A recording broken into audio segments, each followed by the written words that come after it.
already went to see the campus once. He's supposed to be going Yeah, back. that's a nice campus. It's not too far He's away sitting from between them and Morgan State. He's two picks. He's looking at Morgan State shit.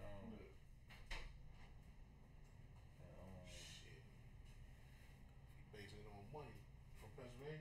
yeah. Shit. It's no brainer. No brainer. Yeah. Well, that's the real thing though too. They said um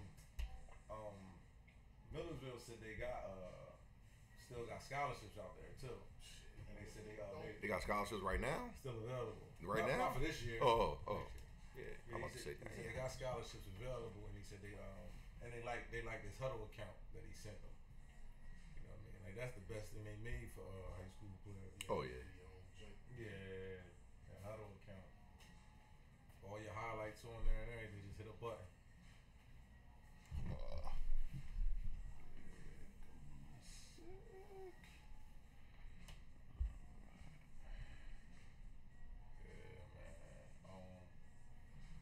What man? He might have been the best receiver last year. He definitely the best receiver this year. Yeah. The boy from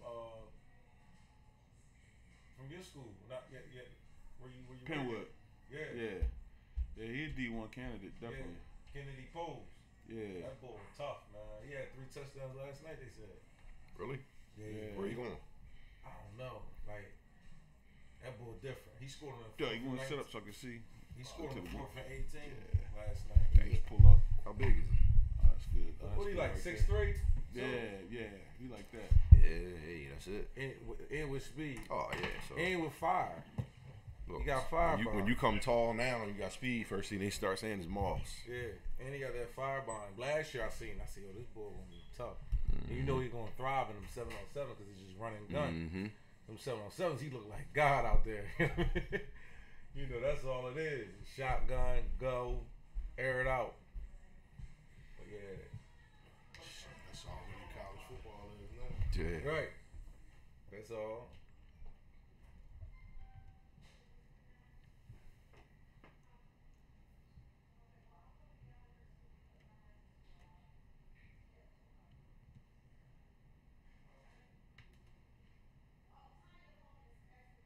Keep forgetting to throw a shirt on, man. Keep forgetting, man. I be running from these cribs, trying to get some work done before the show. I usually try to keep the button up in my truck just to do the show. You know what I mean? Snatch it all, get back to these cribs.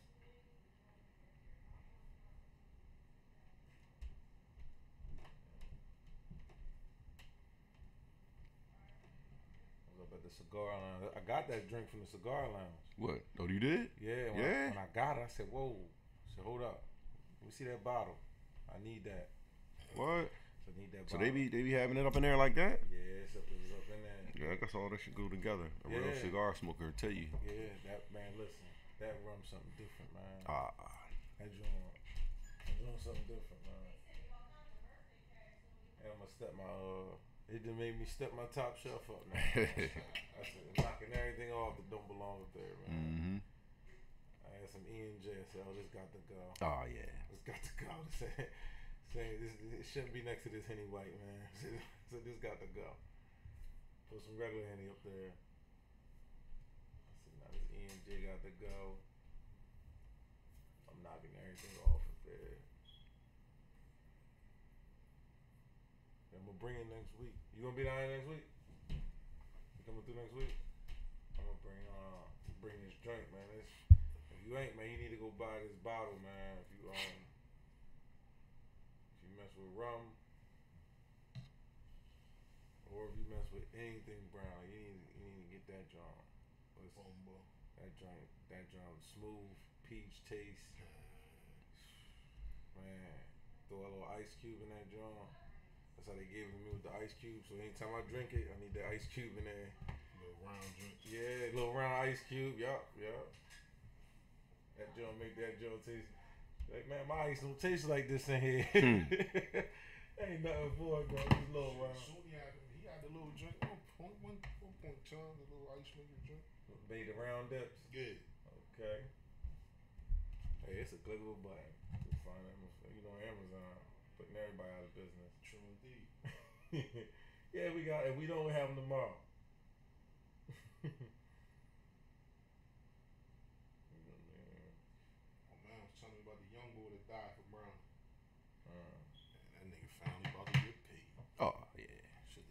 head trainer, boy.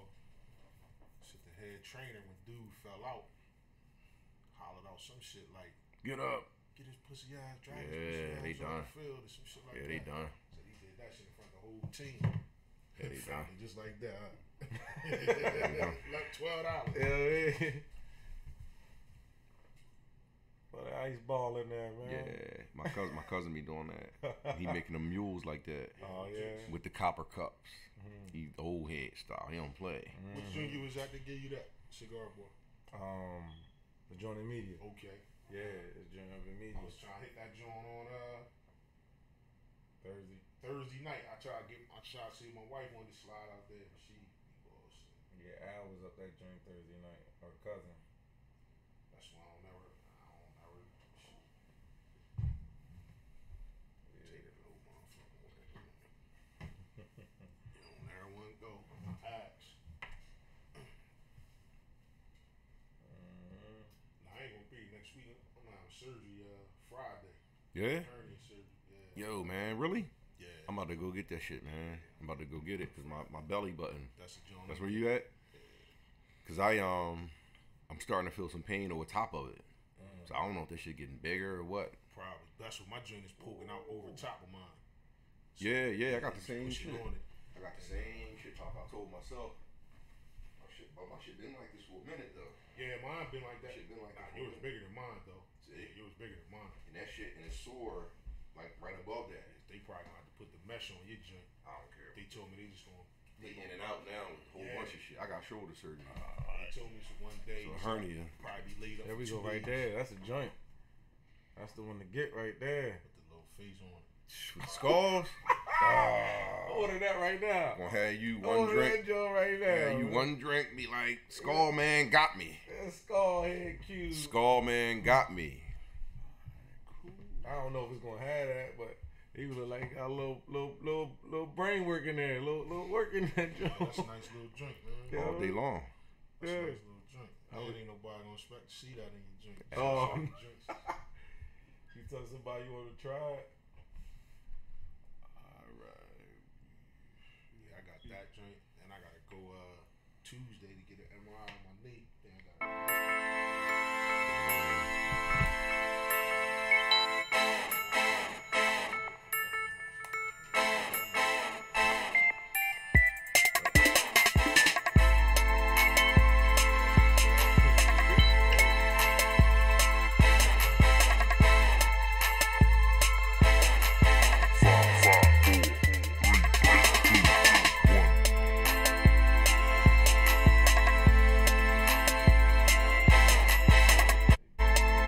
Alright, 5, 4, 3. I'm gonna count it down. We're live.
Gentlemen. Welcome live from the ranch. Back at the ranch. Well, sports talk live from the ranch. Good day, gentlemen. Saturday here at the ranch live. College football then kicked off. Got Maryland, Texas going at it. Maryland up by 10 points, 17-7, playing inspired ball. Hey, once the college football pops off, it just flows right into the pro, right? Yeah, right into stream. Thursday gets it all kicked off. We're going to make it see what this season's all about. A little different season. Super Bowl reigning champs Philadelphia Eagles coming in starting Thursday against Atlanta. Should be a good game. See who their quarterback's going to be. Before we do that, we're going to jump into the AFC East. A division ruled by the New England Patriots. Pretty accurate. This division, AFC East, you have the Jets, you have the Dolphins, you have the Patriots, you have the Bills. It's been a long time since anybody has really threatened New England on a consistent basis in this division. Like, you got Brady, who's the stalwart there, Bill Belichick, and then this division has really not really tested them. I mean, I think that's one of the big advantages they have is that they get these 6 games and not get tested. Yeah, I mean, that's the biggest advantage. I mean, if you really look at, going through, what they have to play against, and just as we talked before, in a lot of instances where even like the Pittsburgh Steelers, that AFC North may not be great, but all the games are tough and knockout, drag-out games, but you just don't see it.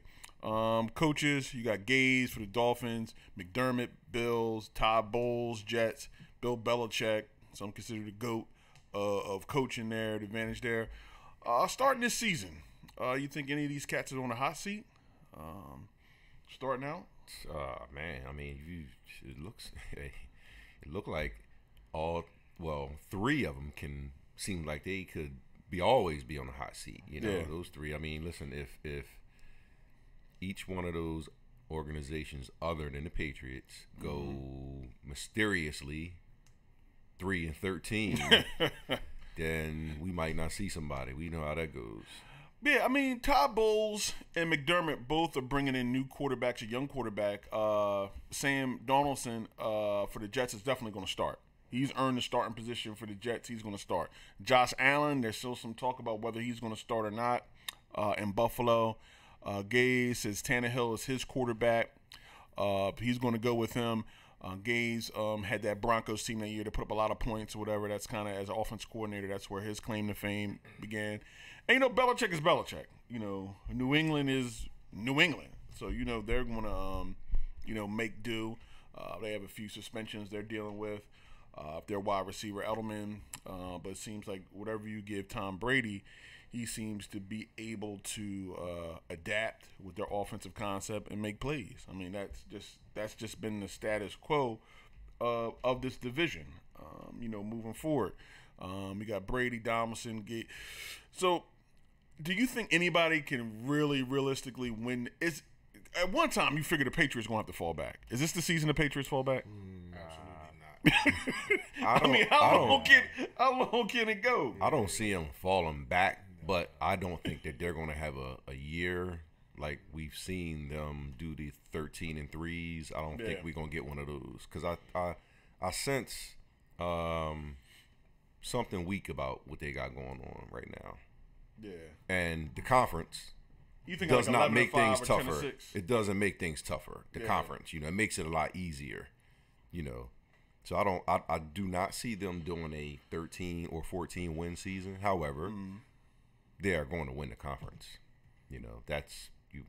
Listen, everybody knows that. Do they get the bye or do they?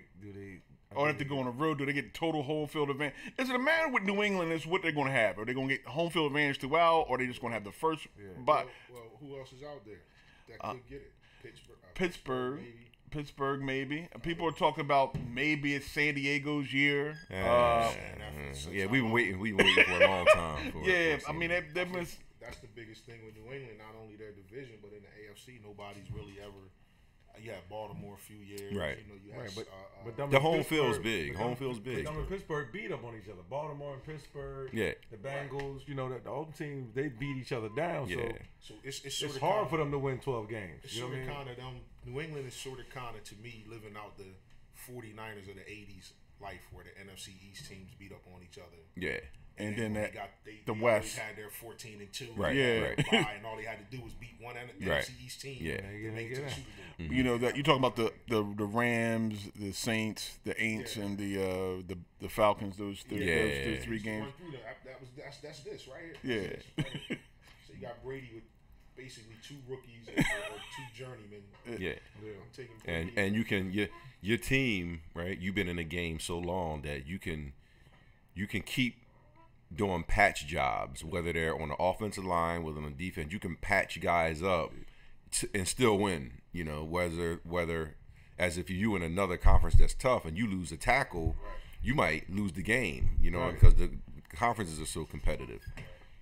Yeah, and that goes to their long stability at the quarterback position, at the head coach position over the last, decade plus. That you would seem at one point in time, well, man, like they got to fall back, they got to slip. Nah, it doesn't even happen. Even when Brady got hurt that year, they won 11-5 out that division. Mm-hmm. I think with Matt Castle.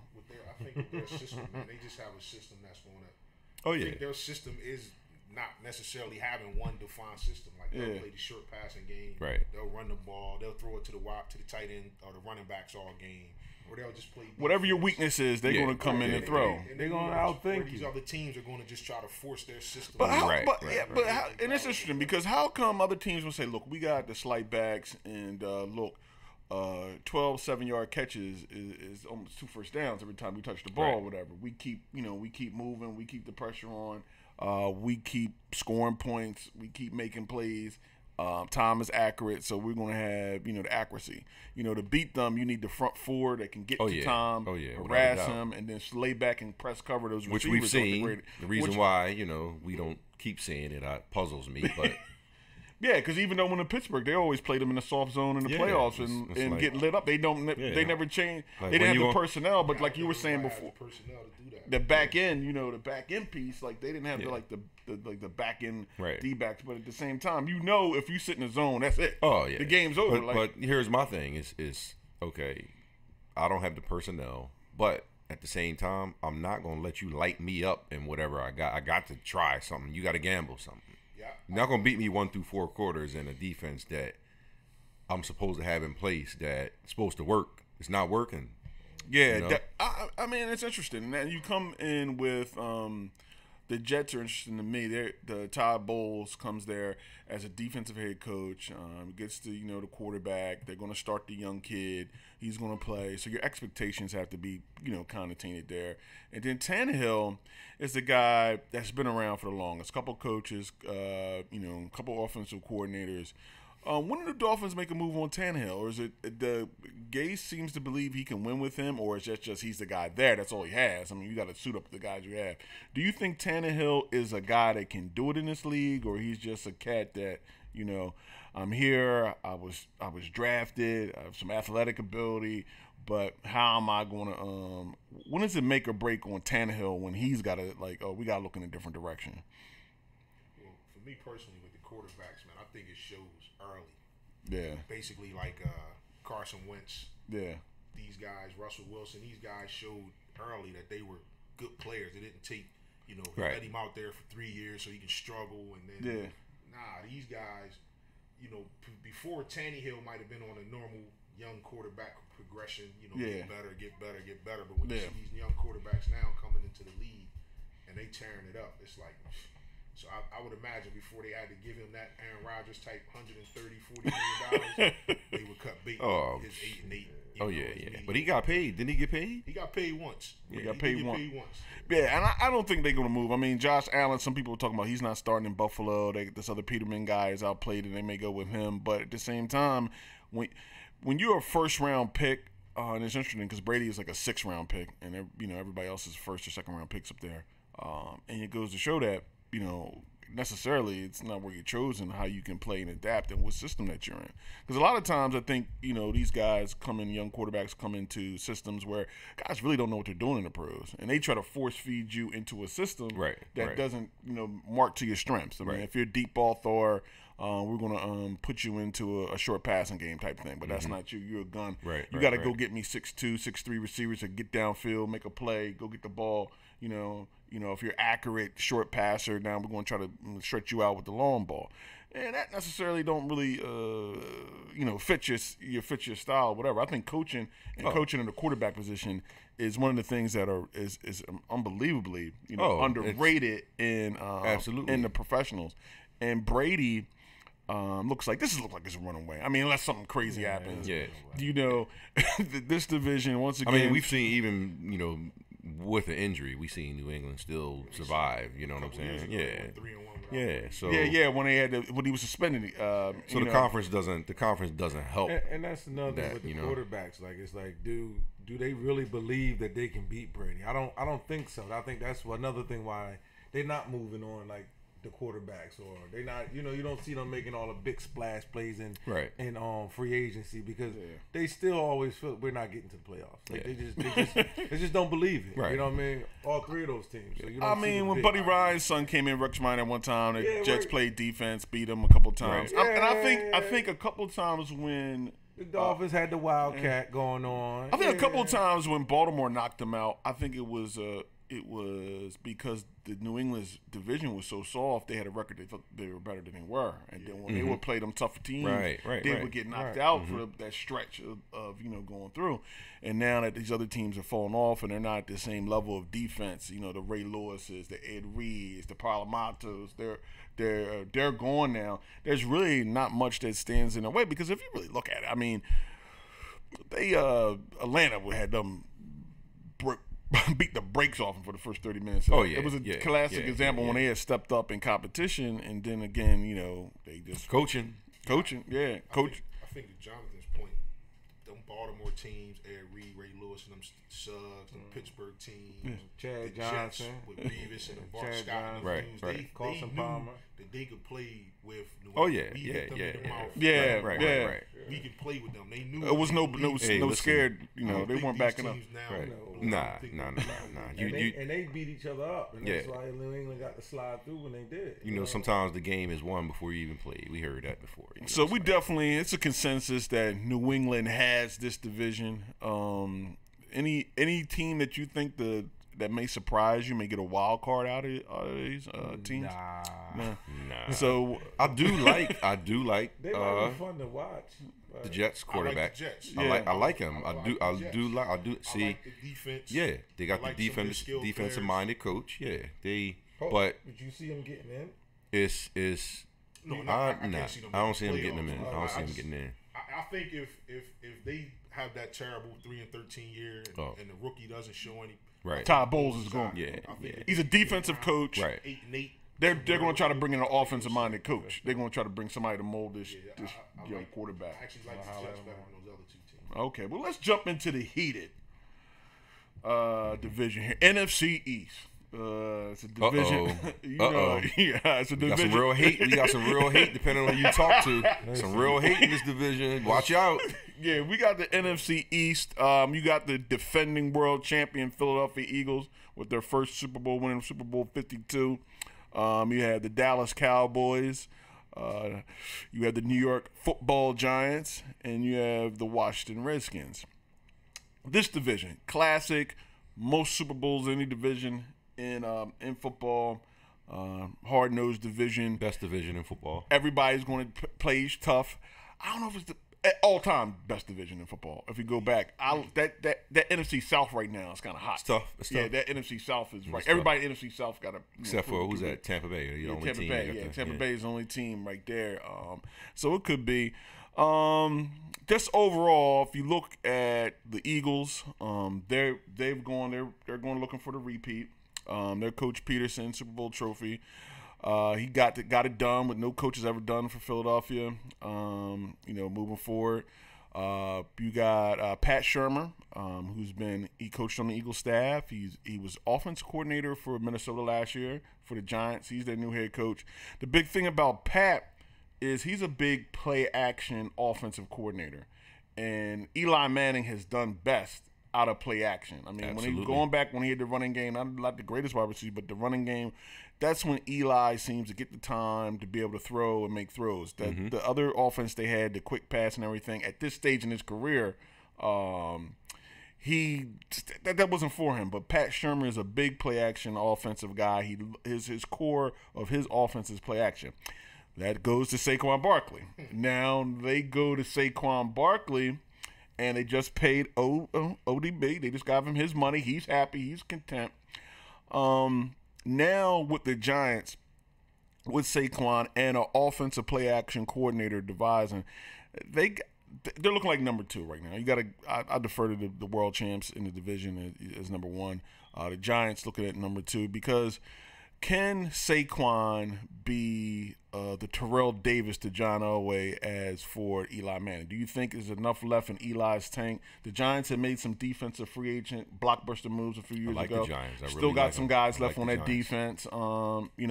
And now you bring in Saquon, offensive coordinator who's been around the league that knows the teams that's there, and a big play action. Do you think this is Saquon can extend Eli Manning for a couple years and may make a run? You guys think that? I think he could. I think he can. Yeah, I mean, That, the boy is special. dynamic. Yeah, we talked he- about him. he- We talked he- about that package. Remember, Yeah, we talked yeah. about that running back who got that package. We checked all those boxes, man.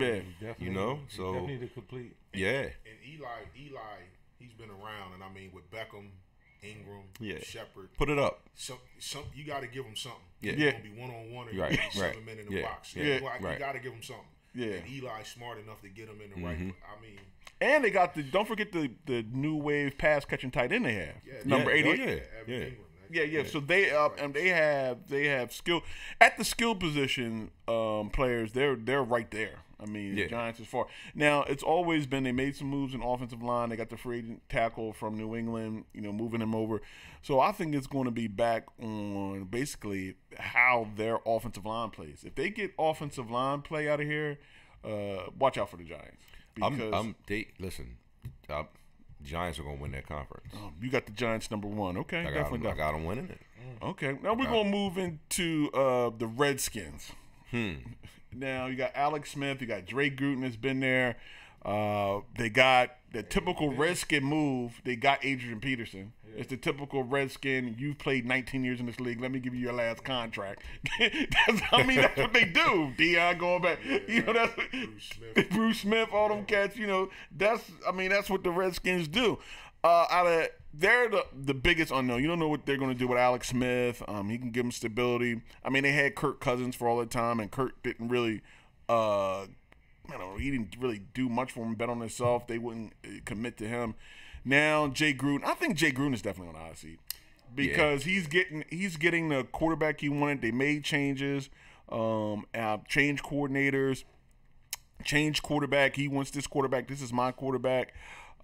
Can the Redskins make any noise this year, or do we expect the same from them? I don't think anything. I'm not expecting anything from the Redskins at all. Nah, the Redskins seem like they're not that bottom of the barrel team that's 2-14 or 3. They're not that, but it seems like they're always trying to figure it out. Yeah. From week 1 to week 15, they're trying to figure something out. Yeah. 6 and 10. Yeah, that's probably safe to say. Yeah. But if you go in a game with them They'll be competitive. and you think that they're not going to win, they got enough talent to beat you. But yeah. But I don't see them threatening that conference right there. Okay. I really don't. I like to see the running game in this conference. Like, Well, Geis got hurt. The boy from LSU, I think, hurt Redskins. They had a nice. He was one of the sleepers in the draft, but he tore his ACL. He tore his ACL, and that piece really hurt him. Him tearing his ACL, really, I think that made a big difference. So do AP got anything left?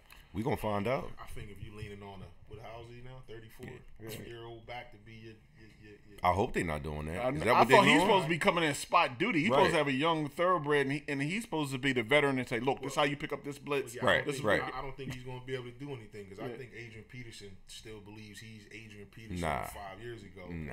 Like he's telling people he's playing with a chip on his shoulder because Oh, he can play with that. You know what I mean? But he's never been that guy that 15 carries doesn't work for Adrian Peterson. Nah, because he's hit or miss. Because He's a horse. Can work the horse. You need to get lathered up and pop one. Like I'm not always all for Adrian though. Like the thing about it, He can help. Played, He can help though. His age, I understand his age, but he hasn't played really in the last 3 years. Yeah. He hasn't played that much. Don't misunderstand. So he's been sitting. Right. I'm not off of him. I think he can play. He can help. I just believe that he needs 25 carries a game. Oh, he does. To be effective, and he's Yeah. not going to get that. He got to 15. He got to tire the game. He got to tire the line out and run. Yeah. He got to do that. Right. And he always tends to get in the rhythm, and you see as the game goes on. Yeah, like them he get 40-yard more violent. carries. Yeah, you see his anger. The anger turns up. I don't think he'll get that many opportunities now. Especially one with it being the way that they throw the ball nowadays, and then two, you got 3 other backs. Chris Thompson's going to be in on 3rd down. Like if we expecting him to, he's not looking at a comeback. 1,000, 1,200. I'm not looking at 1,200. We're not going. Yeah. Now but can he? Does Adrian become a distraction when he's not getting those kind of touches? Like, does he understand? Like, look, I'm 30. I'm here now. Wait a minute. I ain't got like eight plays this game. Like, we didn't know who Alvin Kamara was until they got rid of Peterson.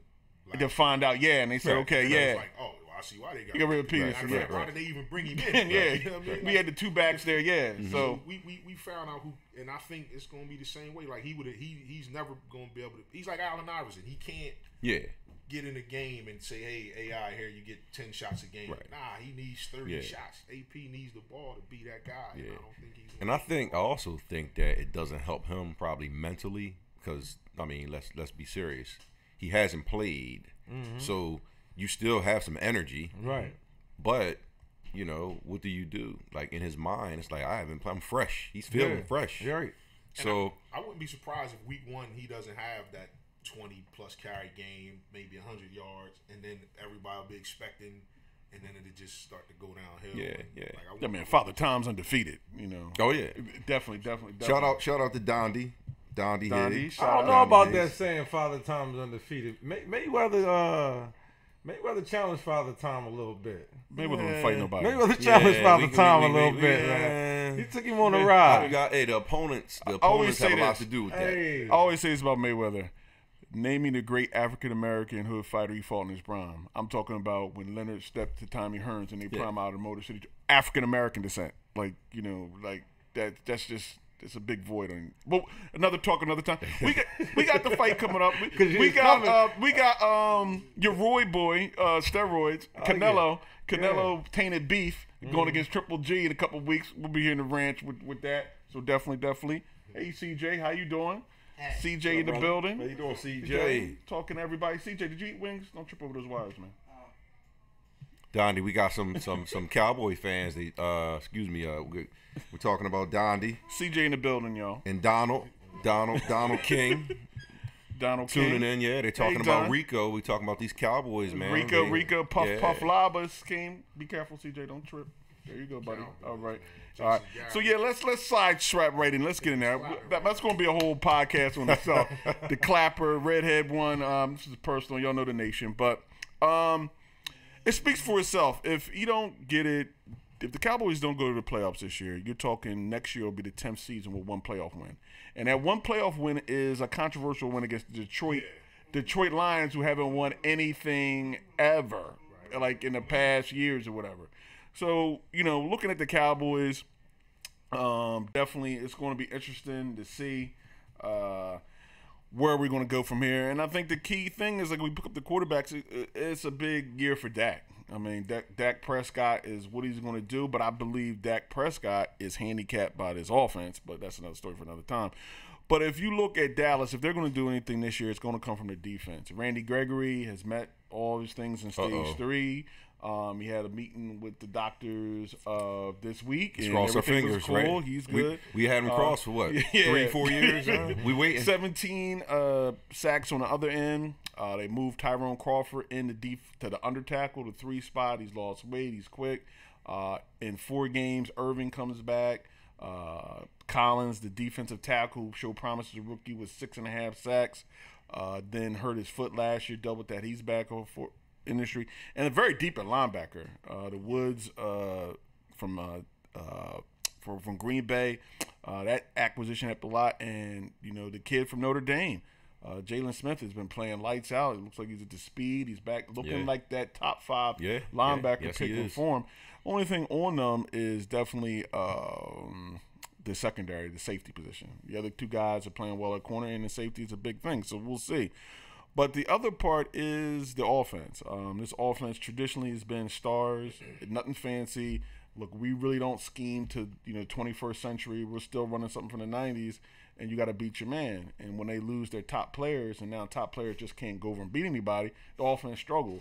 And you always needed a quarterback to ad lib. I mean, that's what Romo did. Even when they had all the parts, they still needed a quarterback to ad lib because, case in point, Beasley only goes left or goes right off the field. When you start playing those good defenses, they know Beasley's never going deep. Right. I mean, he asked to go deep just to help him out, to run his out routes. Just, can you send me deep once? So now you give Linehan and Garrett, really, out of all the division, I mean, they really have the unknowns at the skill position. I mean, really. And how offense that's based on star power and you beating your guy all of a sudden, even though they wanted it, this is what they asked for, is going to come back and say, okay, now we're going to out scheme people. Right. We just got NFL cats. Nobody spectacular. I mean, Gallup showed some promise as a receiver, but we got no catches by the tight end. You lose Witten now. You don't have any. Your tight end's not there. Doing a lot of 3 tight end sets. So I got them like 9-7, 8-8, 3rd place. I mean, if you're looking realistically, you got to, put the Eagles and Giants ahead of them because it all comes down to the offensive line, like with the Giants. So, I mean, and if they can get pressure. If this defense plays well, it's going to have to carry them, it looks like.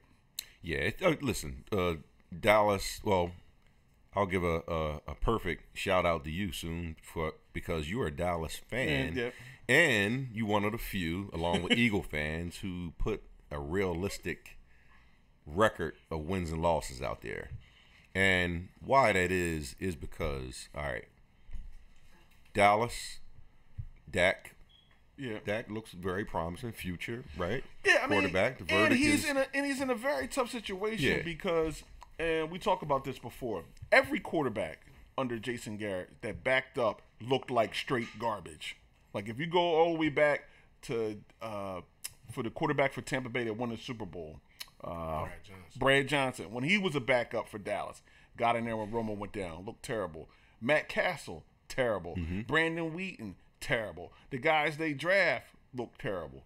So when Romo went down, it was over. No matter if we had everybody healthy or nobody healthy, because they had nobody to play.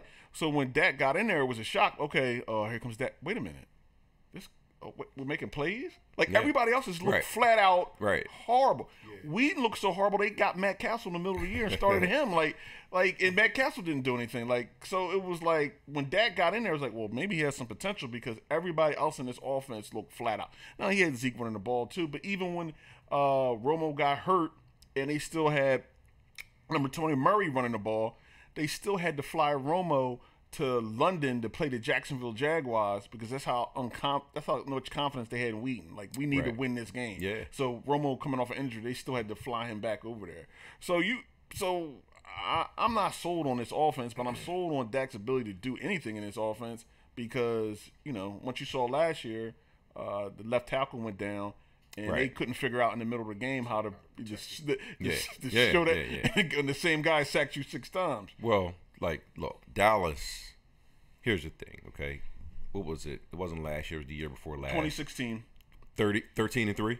Yeah, 13-3. Okay, so let's start there, all right? Who was on that team, right? Let's talk Dez, Witten, Murray. Yeah, all is gone. Okay. All out of the league, by the way. They're not around. Dez not playing, right? Both Witten and Murray retired. Right. Yeah. So they're not around. Yeah. Right. So have they been replaced? No. Nah, they haven't been replaced. So how are we going to ask them to pull a rabbit out the hat? This is the pros we talking about right now. Yeah, this is professional football. So we talk skill positions, okay? Who's over there? Is anybody better than Dez? Is anybody what receivers right you now. got? Okay, what about tight end? No, the Dallas Cowboy tight end grouping may be the worst grouping in NFL as far as which team has. It may be there's nobody who's caught the ball in the league. It's done anything. There may be non-professional receptions in an NFL regular season game at the Dallas Cowboy tight end position. So this is what's going to happen. However, Okay, I do think, and I'm a Cowboys fan. He was hiding over here. I don't hide. I let it finish. But I do think it'll be easier to replace Witten than Dez. I mean, Witten was catching 7-yard passes and going to the ground. Well, my interesting thing is in the 21st century, that's Witten was your consummate 1990s tight end. You want to block and do this. With these rule changes, the power forwards, the 6'5", 6 guys, 240 guys that you can't touch, that can go get the ball, like they can go get a rebound, they can post up. You need 19, 20-yard chunk plays out of your tight end. Yeah, oh yeah. There's no chunk plays on this offense. You can't convert 13 first downs in a drive. They're just not going to happen. Right. You got to be able to chunk. Tavon Austin, this guy caught I think they said in a playoff game he played 2 plays. Yeah. Last year. It's something happening in Dallas, and listen, they're trying to figure it out too. And listen, where are you going with no receivers? Yeah, no proven receivers like tight end. Everything's a question mark on a whole bunch of stuff now. It's where Zeke, I truly believe he's going to help out everybody. Well, Zeke has to be MVP of the league for them to do it. Zeke is going to have an MVP type season. He's a large volume guy. He can take the load, which helps everybody. I don't care what kind of quarterback you are. So it's a lot riding on him. But I have never been sold on Dallas's defense. It's kind of weird though, because even when they won 13 games, their defense was bad. They've given up 30-point games, 27-point games. So where are you going? About the offense having to score 30 to win the game, which is no good. To be honest, it's never this good. year, I'm actually more on the side of the defense than the offense. I'm impressed by the defense more than I am with the offense, even with the O-line and Zeke, because Michael Gallup, we're wrestling on, and I hope he is who they say he is. But he's a rookie. He's a rookie 3rd round pick. He's not even a 1st round pick. He's a 3rd round pick. And you're giving us Tavon Austin, who they gave away. Yeah, right. You know what I mean? And Terrence Williams, he is. Beasley he does in a slot. Yeah. Yeah, that was Donald King. Hearns. Yeah. Donald King. Was that 2016? Right. Zeke's rookie season. That was the year Dallas went 13-3. Correct. Yeah. And that was 2014 is when Murray was there. Murray. Right. Murray was there 2014, ran the ball and everything like that. And Romo got hurt, and they still had to, have him play because nobody can come in and play in this offense because it's so based on talent. You don't scheme anything for anybody. No tricks. That's the old school way, right? You know it's coming. You just got to stop it. And you don't really have, that's good and all, but you still have to use leverage, formation, speed, grouping. Yeah, exactly. And for years, Dez is going to be here and run 2 routes. Witten's going to run this route, and you know what Beasley's going to do. Beasley's going to be out. Yeah. And that catches up in the middle of the season. You see the offense stagnate, even last year. Even with the offensive line was different last year. If you look at the Arizona game last year, that was because Dez made a miraculous touchdown catch where he ran over 5 people. Yeah. Then Dak got out the pocket, broke 2 tackles, threw one up to number 19, the boys on Arizona now. He went up and made 2 great catches. That turned that game around. It wasn't anything scheme-wise. It wasn't anything like, you go out there and be like, okay, we hit this, we run these picks. It was all about individual effort. And so now you have an offense that doesn't have, those type of players. It's going to be real interesting to see what happens. I mean, it's the classic thing, man. Until Jerry steps back and lets somebody actually control it. I used to fight it for years. Hey, this is coming from a Dallas man, so I'm all ears. Man, it's just you can't fight it. You can't defend it anymore. Right. I mean, what team is this mediocre and then they keep the coach on and on? Besides the Cincinnati Bengals, they actually made it to the playoffs. Right. Yeah. They might not have won the games, but they made it at least. Who keeps their coach? I mean, this is ridiculous. Like you said, you lose Romo, and you lose you just know it's over. Yeah. Sean Lee, and it's over. Right. You know what I mean? And they have improved in those areas. I think it took them a long time, but they took they had to take shots on guys that were injured, in order to get in that position to do. And they've drafted some good players that left. But I just think it's hard to have a head coach who's a former backup quarterback in the league, and your backup quarterback position has been one of the worst backup quarterback positions in the last 10 years. It's like Ron Rivera, who coaches Carolina, his linebackers are legit. Right. His linebackers are always legit because he played linebacker in the league. He was a backup for the Chicago Bears, 85 Bears, great defense. But his LB play is going to be it's going to be defensive coordinator. I'm like, that's always like the questionable thing. But yeah, I mean, if I got to go Eagles 1, Giants 2. Giants could surprise somebody. Dallas 3, Redskins 4. If you're just starting out the season, the one thing about the NFL, you never know. You never know what can happen if this defense can play and these guys can step up. But the track record is, about them stepping up, isn't like the best about them stepping up. Doing the thing. So it'll be interesting to see. I think you're gonna listen. That NFC East is what it is. It's you got to come to fight. That's just how it goes. And if you don't, you can lose. Yeah, definitely. Yeah, we're gonna take a quick break. We're gonna come back and we're gonna talk a little college football. College football is back. We're gonna talk about that. We're gonna get in the mix with that a little bit. Live from the ranch, Sports Talk Radio. Peace.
we're back. Sports Talk Live from the ranch. Here with Doug, Duke, and Jonathan in the building. We back and back. We thought we'd finish up on the NFC East. Kind of consensus is, Eagles, the world champions. You got to defer to them. Carson Wentz, him coming back, his playing, would determine a lot for them. I think Nick Foles filled in admirably last year, but he's not a full season quarterback.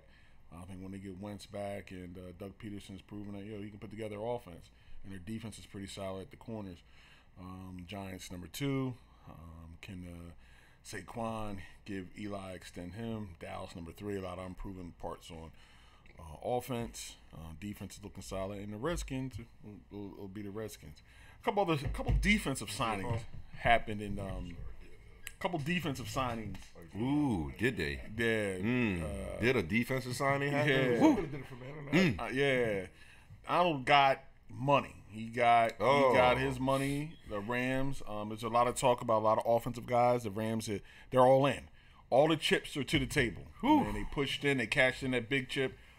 Best player in football. Best defensive player in football. Maybe if you go overall, Donald is just that kind of player in the middle of that team. And exactly, they have the corners now. Wade Phillips, another piece for him, who's been there. He's been coaching longer than we've been alive. Yeah. So I mean, you need the old school guys. Yeah, you need them. Old school, and you want an old school defensive coordinator. No nonsense, seen it all, been it all, played with the greats. Definitely. So he got paid, and also they moved. The Raiders have a deal in place with Chicago. Ooh. To move Khalil Mack to Chicago.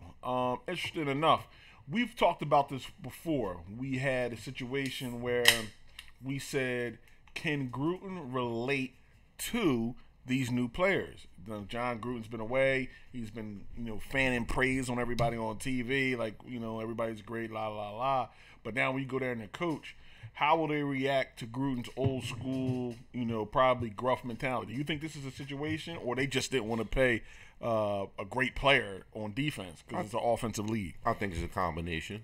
I think, that Gruden's mentality, because he's from old school, is the focus is starting to be about one player, and we know football is the ultimate team sport. Yep. So when the focus starts to shift for one guy, I think it starts becoming a problem. So he wants to is he setting the tone saying, look, if we trade Mac, anybody can be traded. Anybody can be moved if you're not going to fall into the new Raider way. Well, if the season starts, Mac's not on the field, and we see some offenses that probably have nothing to do with Mac not being out there. Yeah. They're going to say it's because Gruden didn't want to pay Mac. Now, I believe that anybody can get traded, because if you want to give your house up for one player, the chances of you out of here are very good. If you want to give me 2 first rounds and a second and 2 fourths, I might start looking at you like, rather than give up all that money. Yeah, I can get something for you. Right. It's a team sport. But, it's hard to find proven players in this league.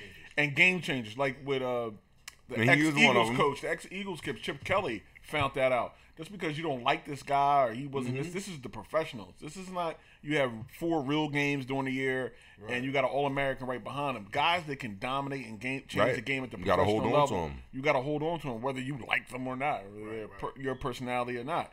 But I can't see how the Raiders can be better without him. No. In that division. No. I mean, because Denver's went out and got another quarterback hunter to put on the opposite side of their, Super Bowl MVP. Andy Reid, always, offensive mentality, whatever. He's going to have things. So without Mac, now where do the Raiders go? Do you just say, look, whatever expectations we have from him, we knock it down a notch moving forward? I think so, because their biggest obstacle in the division was San Diego. So now you got Phillip Rivers back there. You don't have to worry about Mac. Yeah. He got the running back. He got the receivers here. Yeah. And then their defense with their two defensive ends. Yeah. I mean, I don't see how. I mean, maybe, you know, in the future, yeah, you get 2 first-round picks for that, but, you know, who's to say that first-round pick that you draft next year isn't going to be Mike Mamula? Or, you know, first-round picks are bust, you know, sometimes. So they give up like a proven, not just a proven professional, but like a dominant player. Yeah, the only player to be all-league at linebacker and defensive end at the same time. And you know, for 10 years, he's going to be right there, you know? All-pro ball player. This isn't a guy that had one good year. This isn't DeMarcus Lawrence who had one good year. This is, right. You know what I mean? This guy has been tearing it up since he's been there. And to just give him up, you know, just think about Parcells saying, you know what, we're not going to pay Lawrence Taylor. Give us 2 first-round picks. Right. Yeah, that never happened back in the day. I mean, people were, the teams, like, you have to respect greatness and deal with it. I don't see, you know, moving on from a guy who's a defensive player like that makes you better. Like, you just gave up the guy that when teams come to play you, they weren't scheming for it. The offensive coordinator's up late at night. You like, just gave away that guy. Now, who was that guy on your defense? Exactly. And like, it's not like you got your wife was like, "Baby, come to bed." It was like, "No, we playing Khalil Mack next week. I'm up. I've been watching this Mack tape. I got that guy away, man. Yeah. And it's not like he got a DUI. He got alleged this. And, no trouble. You know, it's not like he had some big trouble or anything like that. You just got rid of him. You know, like it was the reason why we got rid of right. You know, San Fran got rid of Smith. Like he was a give you problems. You know, he had emotional and a lot, he had a whole lot of stuff going on. All the turnover on them great defenses just in the recent past. Baltimore, they never got rid of Reed, Suggs, Lewis. They're the foundation. They ride out. You know, they kept these guys were the game changers. These guys were the leaders of the defense. Nada just left. And then, and the quarterback hunter is the key, because you can't do anything with the receivers. You got to get to the quarterback. Like, you can't really bump and run. You can't really tee off on them coming across the middle. The only thing you can really do now defensively is take the quarterback and put pressure on him. And that's the key. And if you look at the Eagles, and when they won the Super Bowl, they only needed really 10 points in those 2 games at home. But the pressure is able to take the Minnesota quarterback, Case Keenum, who's solid, turn into what he really is, Garber. It takes another quarterback, make them think about it all night. And then if you get into the point you have enough offense to get in the shootout, if you can win a shootout, with Brady or whatever. But your pass rush has to be able to take these marginal quarterbacks and really make them struggle, and that's how you win games. Listen, because you look at the NFC East for that stretch when they had the Eagles defensive coordinator who passed away, Jim Johnson. He blitzed the heck out of that divisional weak quarterback. Man, you better come. And they were terrible. Like, you couldn't win. Like, whatever. Like, these guys really couldn't make plays. So once you get pressure on those type of things, and you have a player like Matt, I don't see how you're better without him. I don't know. No, I don't. Looks to bring this in or whatever, but that's probably his mentality, because he's from, listen, this one guy, like I said, we're not going to let him be the focus where there's money. Let's see what we can get, and we got to just move on. That's, But you figure one of these 2 first-round picks that they draft has to pan out. Oh, if they don't, he's going to look crazy. I mean, we the Cowboys, when I say we never recovered from the Greg Ellis, Randy Moss. Yeah. You know what I mean? Like, Greg Ellis was a good ball player. I'm not going to say, but Randy solid Moss, pro was Randy Moss. You know what I mean? So I just don't see you giving away that kind of ball player, that caliber, that level of ball player. But Randy Moss slipped because of the issues he had also. Well, the Cowboys had all kind of issues. But that was right on the heels of Mike Irvin and right. And I'm like, look, man, you don't want to take him. Take him. Greg Ellis was a solid ball player for 10, 12 years. Right. Solid pro. But a pro's pro. He wasn't the game changer. Yeah. Right. Randy Moss was at the time. Is the number 2 receiver of all time, arguably.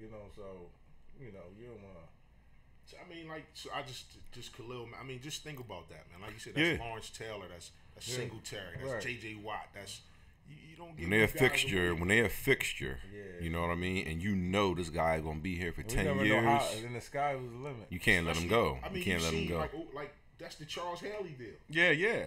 He literally gave away, and that probably cost them 2 Super Bowls. Yeah, and and Haley was crazy, but hey, sometimes you got to deal with crazy. I mean, Haley was on other. Haley was on other. Hey, sometimes you had to do. But back in the day, even with the Steelers back in the 70s, a lot of stuff went on up there with certain players and cops chasing them and stuff like that. But there was no ESPN back then or anything like that. Right. Oh. And that stuff just gets kicked to the curb. I'm glad it wasn't, right? You're going, for we on this big social media platform. But a lot of stuff, North Dallas 40, the movie, like all the stuff that went on in the 70s now. But now you can't get away with that stuff. Like, everybody got a phone. If any team had a reason to get rid of a star player, it was the New York Giants. Yeah. Lawrence Taylor was snorting coke, getting locked and up. They knew it. And he said, no. You I'm not, you kidding me? I can't. And he's not scoring touchdowns. Parcells went to learn about addiction. He said, I got to find out what this stuff is about. He actually found out that he had to sell Lawrence Taylor, who was getting high, on Belichick being the defensive coordinator. Yeah. Get rid of him. Yeah.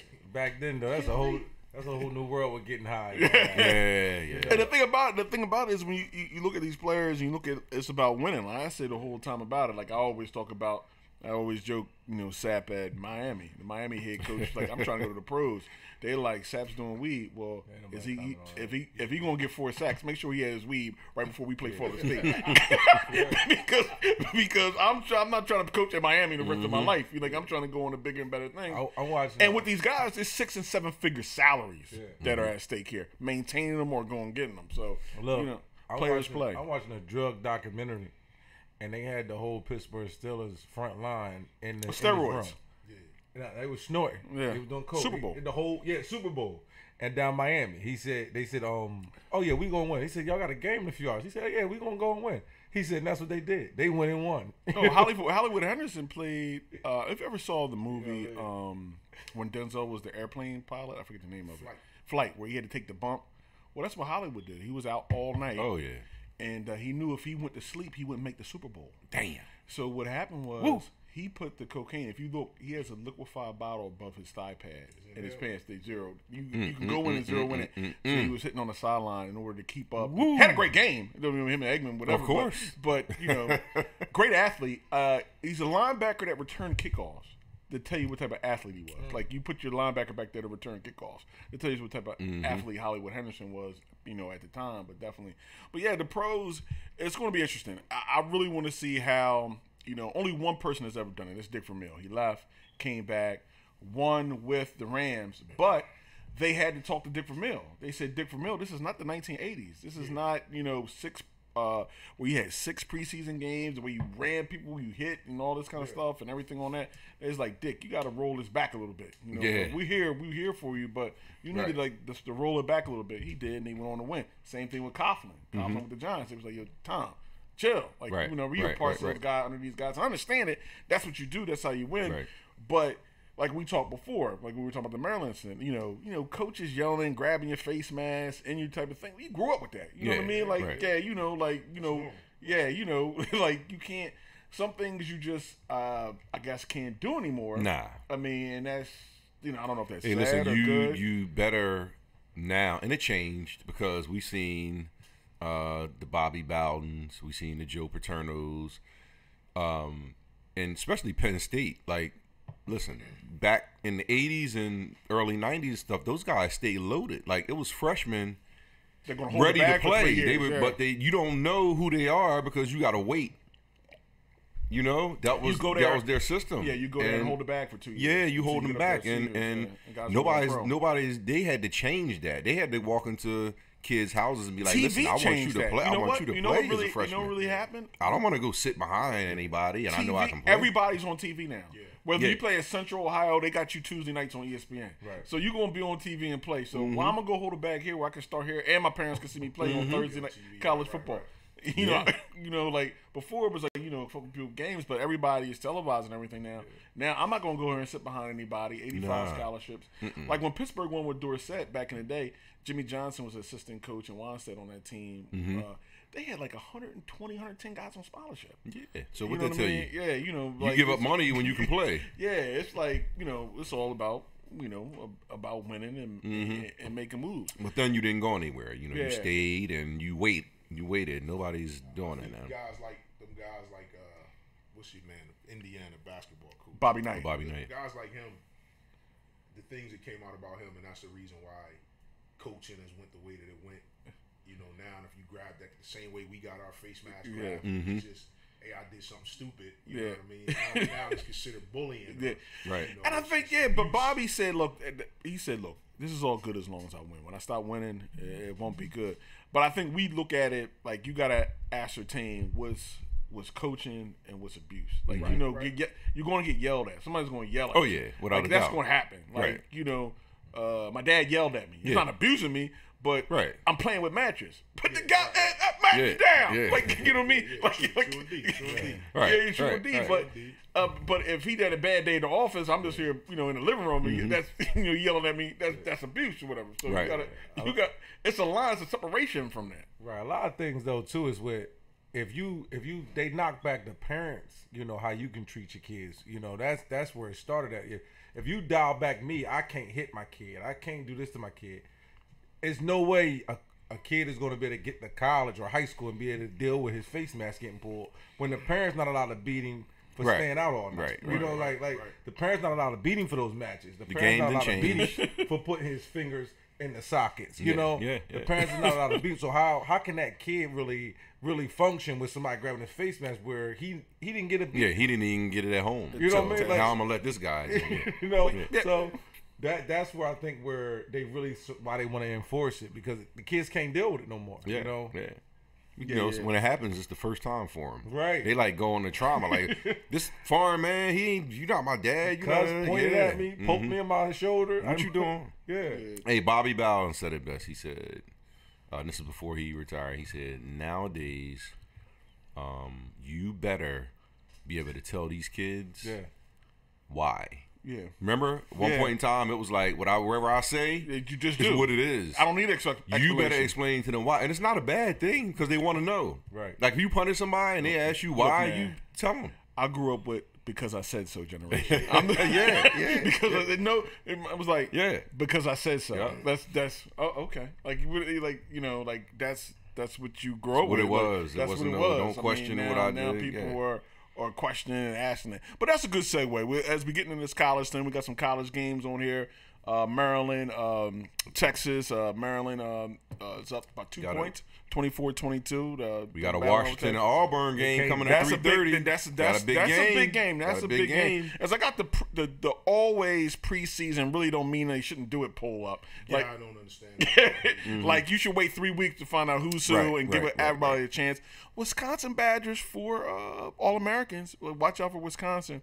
But as we talk about the college football game and how it's changed, and an interesting thing I want to say about the college football game, before the college game is really influenced the pros, and especially from the professional level and how they move for the quarterbacks, because you're getting a lot of spread, a lot of the action that they're doing in college, their RPOs and stuff. You're seeing coming to the pro level as they try to transition these quarterbacks in. Before it was like, okay, this is the way you play pro quarterback. If you didn't play this way in college, well, we're going to try to let you sit for 3 years. You can't do that no more. Mm-hmm. Like, these guys are drafted now. Now you got to come in. So they're integrating the offenses into the pro game.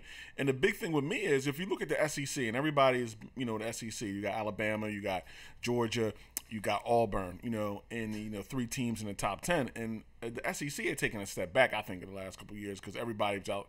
They're really complaining like you just got the benefit of the doubt, playing in the SEC, with Clemson.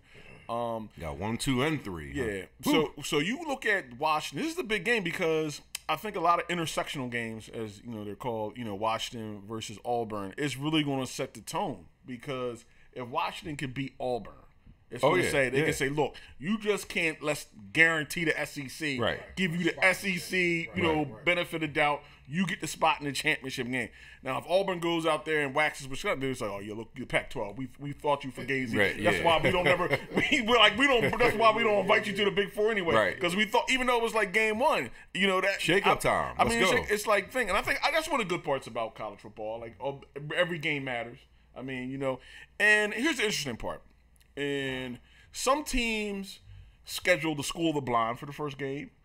Some teams schedule a legitimate big time first game. 6 and 9. 6 and 9. Let's start it off. The biggest game right now. Yeah, it's like, so you start off. What do you think about that? Some coaches say, look, we want to play a big time game first because our off-season training it's going to help, promote our players. Like, look, we open up against Auburn. Give me 50 more of them sets reps. We're not opening up against, Sweet Nectar State. Like, I prefer that. I prefer those two guys playing 6 versus 9. Because even if you lose the way it's set up now, you still have a chance to run, right. Especially if you lose early, week 1, you got a chance to climb all the way back in. Versus if you play this game late, then you kind of screwed. But if you play like you say, Sweetwater Prep, Sweet Nectar State, you really don't know what you have. You don't know what you have, right? Yeah, you know what I mean. So you might go a directional state school like Western Kentucky, you might put 50, but what does that translate to? Right. So I'd rather play that tough game so I can gauge where my team is at, offensively, defensively, or whatever, and then we can move on from there and make the corrections we need to make. But. Me, I'm a little not with this. Like I don't want the Sweet Preppy State game, but you can't do back-to-backs in practice no more. The training camp is not what it used to be no more. So both teams don't physically really know what they got out there. But you want to find out early, and that's what I'm saying. So I would want to play a team, not a terrible team, but a team that we know we should be able to beat. And so at least I can figure out everything I need to figure out. Then maybe next week we put out the finished product. Like this game is gonna be more raw. We know if we lose by 5, we could have won the game. Whatever. True. So I think maybe the second game should be a big game. First game need to be what we got. We don't know even the defense. Well, some guys do that. Some teams do that. They have like next Saturday they'll play somebody. Then they sneak in Central Michigan like the warm up. Just to go through the reps with. But I personally like playing the big boys out the gate. For me, I like my off season program is like. We got Bama week 1. That's why I want to come into the. Are y'all looking at it as viewers? Are y'all looking at it as viewers or actually? I'm not looking at it as a coach. I'm looking at it as viewers. I want the big game. Yeah, but thinking about it as a coach. As a coach, right? As a coach, if it all depends on your personnel, and I'm gonna say this because, say, okay, we have ranked 6 Washington, and we have ranked 9 Auburn. Okay, right. Now, just say I don't know how either one of these teams are made up, but let's say Auburn had a whole bunch of juniors last year, right? Mm-hmm. You know what you got. Ain't just nothing to figure out. Now we seniors. Mm-hmm. Now Washington, they had a mixture of freshmen, a couple sophomores, seniors. I might be reluctant as Washington to go play them. You see what I'm saying? Just because it counts when you got a whole bunch of seniors and you got sophomores. You lost them. Well, see, here's the part about the action with the Texas, Maryland game. Maryland beat them last year in Texas, and now Texas is coming to Maryland this year. Texas returns 8 starters on defense. So Maryland knows exactly, what they're getting into, what they're coming in. And actually, after that Maryland game last year, the Texas defense, good for a Big 12 defense. That could be like being the tallest midget in the circus because the Big 12 is not known for defense. But their defense kind of locked down in the Big 12, and they returned 8 starters. But I've always wanted to play somebody to play. Like I grew in high school. I guess from high school we played everybody back in the day. We played, Cardinal O'Hara. We played, schools that could play. It wasn't like 4 bad teams. Then you get into the Del Valle stuff. You playing? I want to find out what I can do. Oh yeah, without a doubt. Without a doubt. So I'm always just in not. favor. I'm not against it. It's just you need. Hey, listen. It's the difference between seniors and freshmen. You know what I mean? And you may slide it to what you have that year. You may look, projection, but these game deals are done so far in advance. Oh yeah. Like you do something Absolutely. like. Okay, now like you contracted to 2025 and it's 2019. We're supposed to be a big non-secular game, and they may have fallen off. That's a recruiting thing too. Like, hey, we're Washington, we're playing Auburn. Yeah. Oh, look, we playing Auburn. Like we going. That's big time. Mm-hmm. I think Penn State just did a deal where they're going to play Villanova, Temple, and Delaware. I know Villanova got on their schedule. Yeah, but that's good for Villanova. Like Villanova's like, we make a slaughter. Hey, that's bragging rights in the area. Like I whooped up on y'all. There's no school in a tri-state area that I can't beat. Oh yeah, all of them get smoked. Yeah, but there's money for them. Mm-hmm. Yeah, that's the big thing. You got Auburn, Washington. That's that's big. 3:30 Chick-fil-A kickoff game. That's gonna be huge. The other game you have, it's the traditional game. of Notre Dame versus Michigan. This has some national championship implications. Hey, all eyes on Harbaugh. We talking about hot seat, yeah. Well, the thing interesting about this, like Notre Dame is going to be, and no disrespect to the Golden Domers, they have their own channel, their own money, whatever. Notre Dame high in the rankings and playing works both for everybody's cause, whatever. So you're gonna get the benefit of doubt with ND. If they just in it, they're gonna try to move them forward. They're playing Michigan, in South Bend, and Harbaugh. The thing about Harbaugh is, interesting. He came back to Michigan. They gotten better, but they haven't beat Ohio State. I mean, they haven't. We talk about hot seats. Where they were 0-6 since he's been there between Michigan State and Ohio State. Yeah, he's been there 6 years. 3 years. 3 years playing them. Michigan State and Ohio State. Okay. Each year 0-6. Yeah. Even though they did point out that it was like, I think the Michigan State was that punt. The punt game, yeah, that punt game. Oh, why you bring that up? Oh, man. Ohio State game, I think a couple years ago with the bad spot. He said he could have been like 3-3, but he's 0-6. Yeah, the thing about it, interesting. Harbaugh when he left the 49ers, and I think it may be we talk about old school coaches, Griff in your face, type of cats. I mean at San Francisco, and I seen the same thing. It was like going back to hockey. He's a guy named McKeenan, who was hard nosed. He only can coach your team for 5 years. After that, you can't. He'll get you a cup, but he's just like, look, man, we can't take this guy for 5 years. Like after that, whatever. Yeah. I think Harbaugh is trying to bring, and it's difficult because these schools want people tied to the program. Mm-hmm. Like it's very difficult to come to a Michigan and not play for Michigan, not play for Bo Schembechler or be under Bo in some type of way, to come there with the old school traditions of the people and the backers and the cats with Doe that's still around saying, hey, we need somebody, we need a Michigan man, the whole 9 yards. Does the top receiver still wear number 1 for Michigan? Going back to Anthony Carter. Anthony Carter.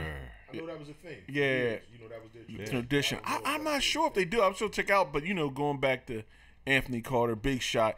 With Anthony Carter, why I love Anthony Carter.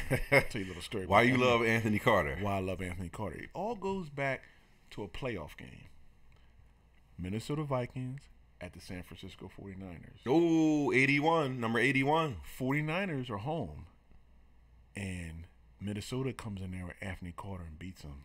I think they beat him pretty good. Right? Pretty good. Yeah. And guess what? And then Minnesota goes on to lose to Washington. So Minnesota says, look, we're close. We need another player. How about this Herschel Walker? They make the Herschel Walker deal. Oh. And let's say the rest is history. That's a big, like, people don't look at the story inside the story. Yeah, Minnesota going to beat Joe Montana and all them. Then they lose to the Washington Redskins in Washington the next week, whatever. Washington goes on to win the Super Bowl. But that put them in the mind, we're close to winning. We'll give the farm for a Herschel. That's all we need, or whatever. Yeah. And let's say the rest is kind of history. That's one of my favorite, stories. Got some shout outs. University of Michigan alum Dwight Hicks. 2-time Super Bowl champion, San Francisco 49ers. Cool. What's up, brother? And Ron Israel, University of Notre Dame. Okay, defensive back. Yeah, yep. Defensive back. Jersey boys, man. Championship team? No. Okay. This was what? 2000, early 2000s. Early 2000s. This wasn't the old Notre Dame. The new Notre Dame. Well, yeah, bad. But it's all good. Yeah, it's all hey, good. listen, if you came through with a gold helmet on, you royalty regardless. Oh yeah. Yo, definitely. Shout out to Calro Gilbert and Jalan. What's up, Jalan? He's on there. Shout out to him. Shout out Chevelle, to my man Moyle Ortiz, Mark Campbell in here. But yeah, definitely. That's one little story.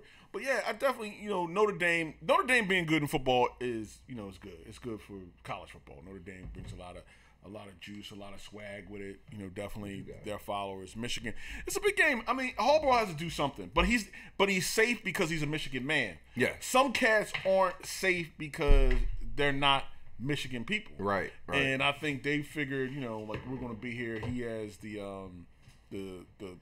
backing of the Michigan people, the Michigan boosters, the Michigan organization, paid for Bo Schembechler. So he definitely Yeah, should be cool. I'm not sure he's that safe though. If he keeps losing though. Oklahoma State, yeah, that's the well, Doug. The reason I said before, I knew I had 3-game suspension for Urban Myers. I nailed that. I said, he's 900% winning percentage, 1 national championship, and he's beat Michigan like 6, 7 times in a row. Is totally ridiculous. Yeah, so I mean, yeah. So the whole 9 yards is like, that's what it's going to be, because this is still a big business. Other games Sunday night. University of Miami, LSU in Jerry World. The U coming back. Mark Richt, where he played tight end at, coming back, coach and offensive coordinator. University of Miami. Oh yeah. LSU is an interesting university. Everybody in the pros is defensive linemen, all world wide receivers, running backs, whatever. You see LSU, safeties, right? You see like LSU, that. right? Yeah. When they show the depth chart, you see LSU, right? Yeah. I can't understand that. We can make a pro, but we can't win around here. We can't. They never had a quarterback. It was an offense. It's a lot of places like that. It was a thing where the quarterback position or their head coach was a bow guy. He was under Schembechler. He paid for Schembechler. Michigan. Yeah. And I think their offense always was like, oh, we're going to play defense. I think they never could get a quarterback, though. Like, that was the difference between them beating Alabama is quarterback play. I mean, you had a whole list of Patrick Peters, the Honey Badger, the guy that didn't pan out for us. Odell was in the mix, too. Landry. Beckham and Landry. Beckham and Landry together. And they got the 2 biggest contracts. And who was the other guy? The running back was who the heck was the running back? I know but the dude that played for the New England Patriots. Yeah. Oh yeah. I know you're talking about. Yeah. He played for New England forever. Oh. Yeah. He got and stuff. Defensive linemen like Lawrence. You talking about Lawrence? Oh, they got he's stuff back in down the day. there. He's back in the day guy. He got plays for. his name. Yeah, he played forever for them. Like he was like third down back, whatever. Yeah. Just constant professional. 33. Yeah, 33. Like, geez, they have like weapons. Literally, they have the NFLs as literally. Oh yeah. LSU, skill. Yeah. Not just skill. They're all over the place. Offensive linemen, defensive linemen, linebackers, corners, safeties. The only thing they got on their side, they 3-0 in Jerry World. Yeah. So. I mean, they're undefeated. I mean, it's interesting because Miami in the past was like that, where they had numerous number 1 picks and things like that, and they're trying to bring the program back. I think if you look at what made Miami great, if you look at the state of Florida, and you look at it, lock it down. If you look at it back then, it was Florida State, Miami. And Florida was kind of down or whatever, so you had Florida State, whatever. Before Central Michigan, before FIU, before Florida Atlantic, before the Southern Florida, all these players up there, great schools. They got enough talent in that state to put around and put those D1 programs together. It was 3 real D1 programs in Florida, and Florida was down. Oh yeah. So yeah, really 2. Yeah. So when you go through and keep the talent there, that's what made them super. Absolutely. Back in the 80s, absolutely. When their coach, he went to he went to not Snellenberger. Actually went to those people's houses around the way, but like, look, I'm coming here to recruit you. They were like, oh, he's here, like whatever. Like, nah, if we keep everybody here, we gonna be legit. Oh man, he would leave his pipe there, so if they come back and get it, the whole 9 yards. Better figure something out. Yeah, like the whole 9 yards. So now that's how good that state is, and you look at Miami and the tradition, and they're trying to come back up with the U and playing LSU. It should be a really good game. And the thing about LSU is, when will they get a quarterback?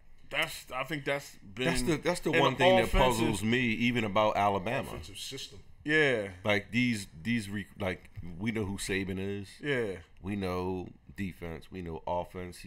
Receivers top. But then you look at the quarterback position. It's never like number 1 recruit over. Yeah. He figures.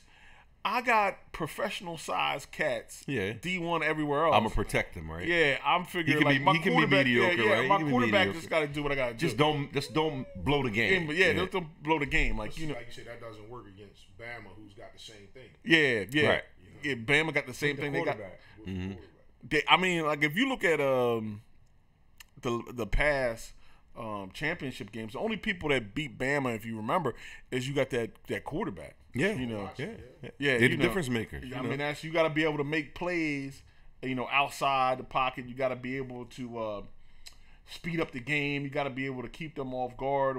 Definitely when you're playing them, before you have a chance to beat Bama. Bama's just going to be there. They're going to be tough. I mean, that's going to be the biggest thing. But I think this year it'll be interesting. Do you think they're going to expand from the Final Four and make it 8 or something like that? Or eventually they probably will. Yeah, because hey, listen, this is what we know. Money, right? It's a lot. It's a lot of dough involved. So guess what? Dough means expansion if you can get it. So yeah, I think the first time one of those big time programs gets left out. Yeah. They're going to make them, let's go from 4, let's go to 8, and let's leave it at 8. One time Notre Dame jumps in and knocks, Alabama or LSU or Miami. It's going to be problems. Then we got to go back to the table. Yeah.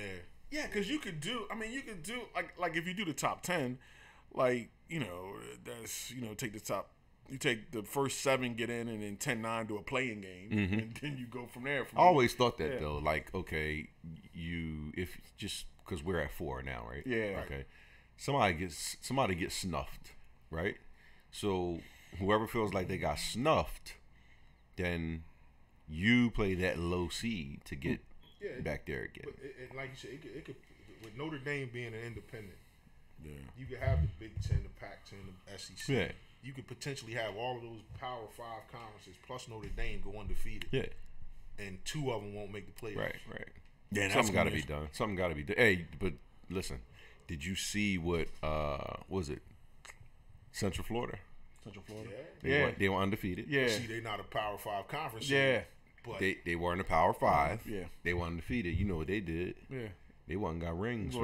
Yeah. I think we technically they put them in as national champions or something like that. Sir, like how do you say they're technically they went through some of the so you see in situations like that, right? You got to play. You undefeated. Yeah.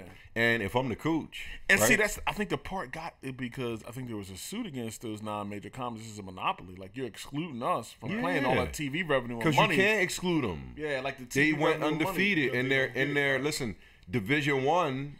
They're Division 1. Yeah. And then they beat up the team. That blasted them. Yeah. So you're gonna tell me they listen? See, the thing about it is and we can talk about coaches in any sport, right? It's about doing the right thing. Because one thing you're gonna find out if you do the right thing is you're gonna find out if you did the right thing when you do the right thing, right? Yeah. So if you put them up against one of those powerhouses and they lose or they get blasted or whatever, guess what they found out? Yeah. They not on that level. Yeah, we not on that level. Yeah. Now I might not want to go back next year. I might not want to ever go back again. Yeah. But because you didn't make that happen, now I'm like, and I think everything enhances about competition. Like you don't want to tell somebody, no, you can't. Right. No, let me prove it. Right. That's the whole thing about like we can decide it in between the lines. Right. That's the same thing. That's the major problem with the initial polls. Right. Yeah. Because you get a team that's ranked.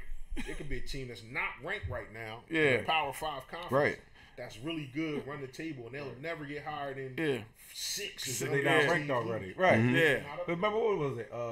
TCU and Utah that was undefeated a couple years straight, right? And then they could never get the big game. You'll never crack TCU went into the Rose Bowl and won. Like that was when they had the redhead one.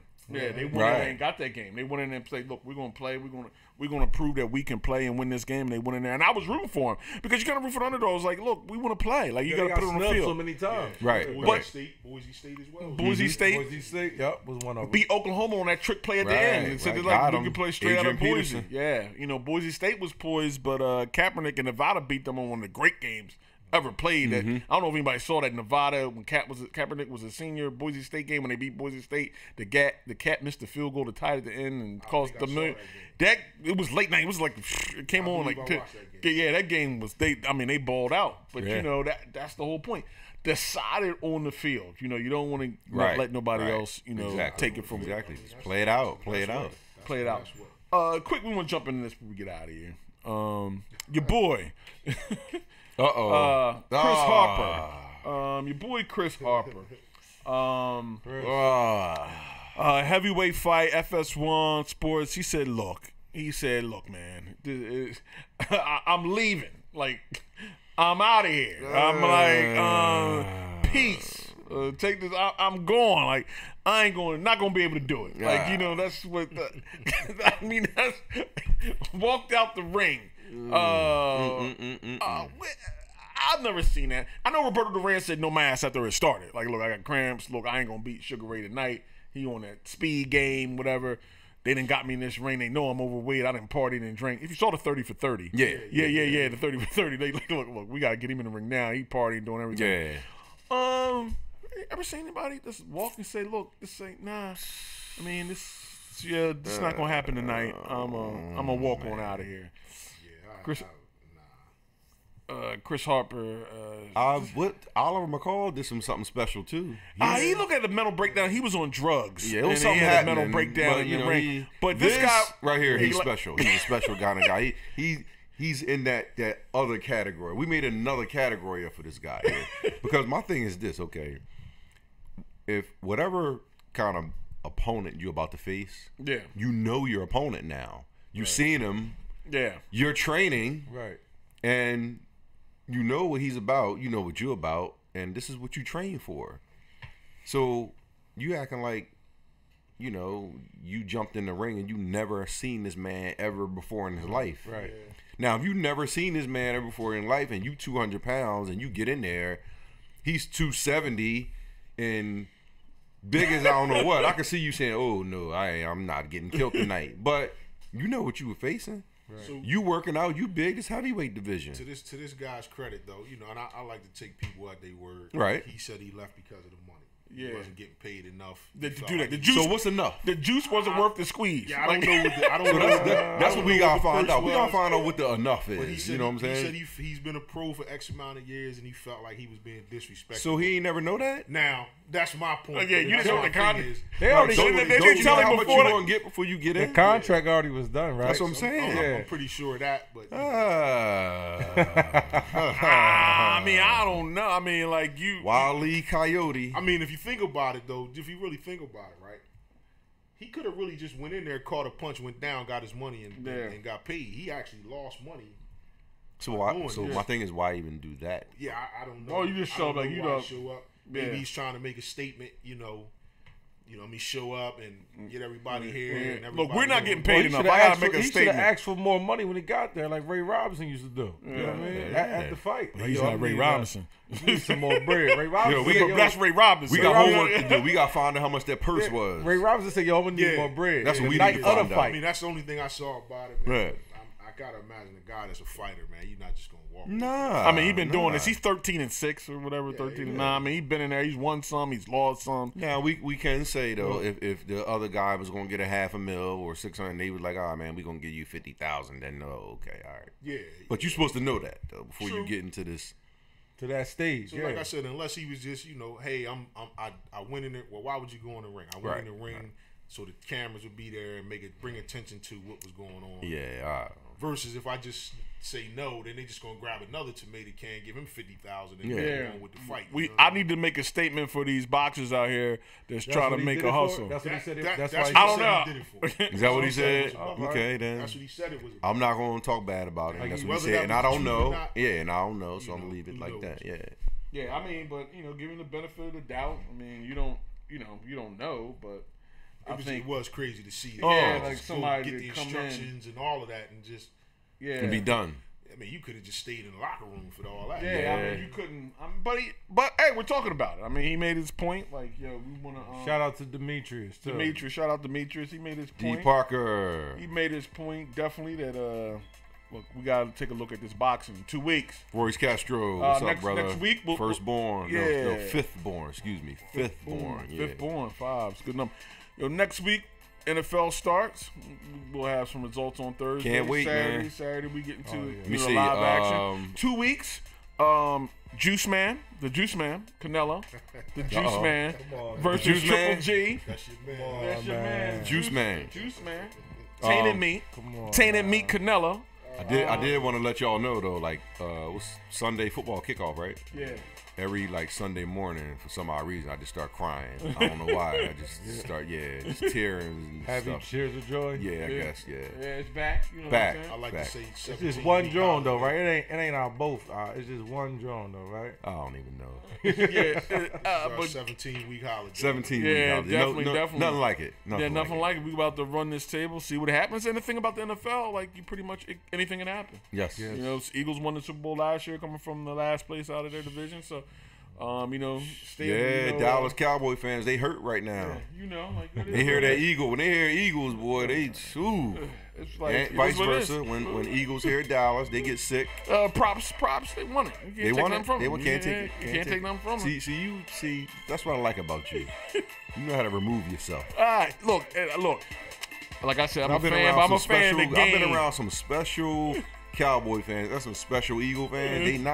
There's no positive coming out when you speak the other team. There's nothing coming out of that. Look, I got to represent the game. The game's bigger than everything. Yeah, that's why I like you. That's why I like you right there. Texas was down 7-14. Now Texas is up. Texas. And they brought a lot of people with them. Definitely. But gentlemen, thank you for coming down. Extra point. Always, man. We at the ranch. You know, the ranch is always a beautiful time. I mean, that. Look, man, we might have to go get some rip. I mean, we have to get some. We might have to how about we might have to go get rip? We just go get some rip. We gotta get some rip wings. Doug, you had these rip wings, man? Oh man, hot spot, man. These things bang like right next to the brewery works. You might have to go do that. But yo, thanks, shout out to Doug for coming through, Jonathan for coming through, Duke for coming through. You already know it. Sports Talk for the Culture, live from the ranch. We'll be back. Look for us. We'll be doing some podcasts with Doug. I'm trying to put together a Cowboys podcast for DCC.